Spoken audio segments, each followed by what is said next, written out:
channel is Accounts and Taxation का ज्ञान and the link is @accounts and taxation का ज्ञान. Today we'll discuss post sale discount. तो post sale discount में कुछ changes आए हैं which we'll discuss in the current notification which has been issued by the GST Council. So post sale discounts में है first issue उन्होंने बताया है कि अगर पोस्ट सेल डिस्काउंट होता है और सप्लायर ने मैन्युफैक्चरर ने डीलर को सप्लाई गुड्स कर दिए हैं और उसके बाद डीलर जो है वो एज अ कमर्शियल क्रेडिट और फाइनेंशियल ट्रांजैक्शन वो डिस्काउंट लेता है सप्लायर से, तो फिर उस केस में the discount would not be considered as the part of the consideration और जो ओरिजिनल इनपुट टैक्स क्रेडिट है वही मिलेगा. डिस्काउंट का कोई इम्पैक्ट नहीं आएगा उसमें.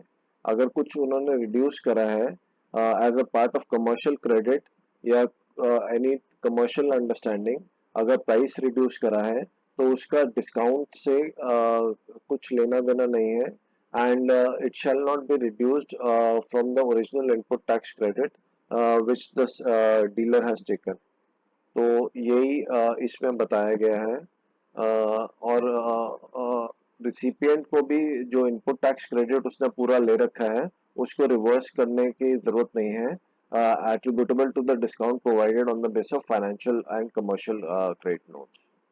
तो ये फर्स्ट सिनेरियो है. सेकंड सिनेरियो है where post sale discount manufacturer ने डीलर को दिया है और डीलर ने आगे कस्टमर को दिया है. तो अगर ये ट्रांजैक्शन है जिसमें मैन्युफैक्चरर ने डीलर को दिया और डीलर ने कस्टमर को दिया है, अगर ये ट्रांजैक्शन जो डीलर ने कस्टमर को दिया है if that has not been initiated by the manufacturer, अगर मैन्युफैक्चरर ने वो उसको इनिशिएट नहीं कर रखा तो these will be two separate transactions. Manufacturer और डीलर के बीच में जो ट्रांजैक्शन वो सेपरेट होगा और डीलर और कस्टमर के बीच में जो ट्रांजैक्शन वो सेपरेट होगा. डीलर और कस्टमर के ट्रांजैक्शन के बीच में जो डिस्काउंट है वो कंसिडर होगा और मैन्युफैक्चरर और डीलर में वो डिस्काउंट कंसिडर नहीं होगा. और अगर मैन्युफैक्चरर ने डीलर को कस्टमर डीलर और कस्टमर है तो और मैन्युफैक्चरर ने कस्टमर के साथ अग्रीमेंट करा हुआ है एंड कस्टमर के साथ अग्रीमेंट करा हुआ है तो फिर ये कंसिडर होगा. तो ये सेपरेट ट्रांजैक्शन नहीं काउंट होगा. तो मैन्युफैक्चरर डीलर को डिस्काउंट देगा और डीलर कस्टमर को डिस्काउंट देगा. तो ये सेकंड सिनेरियो में डिस्कस करा गया है.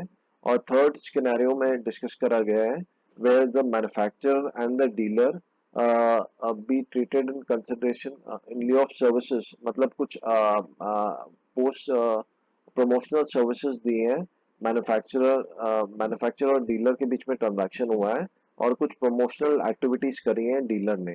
तो अगर कोई प्रमोशनल एक्टिविटीज करी है डीलर ने और टू बूस्ट सेल्स और उसका मैन्युफैक्चरर से कुछ लेना देना नहीं है, it is primarily for generating more revenue. उसने एक्टिविटीज करी हैं लाइक पैम्फलेट्स बांटी हैं, कुछ अदर एक्टिविटीज करी हैं, then it will not be considered as discount. तो मैन्युफैक्चरर और डीलर के बीच में as there is no agreement तो it will not be considered as discount.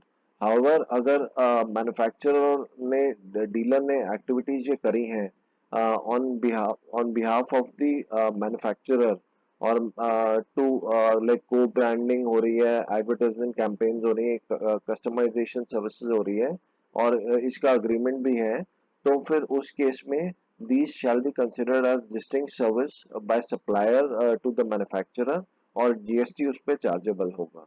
Supplier ने जो मैन्युफैक्चरर को सर्विस दी है उस पे GST चार्जेबल होगा. So this is what we have for today's post-sale discounts. Please do like, subscribe the channel. The name of the channel is Accounts and Taxation का ज्ञान. Thank you so much.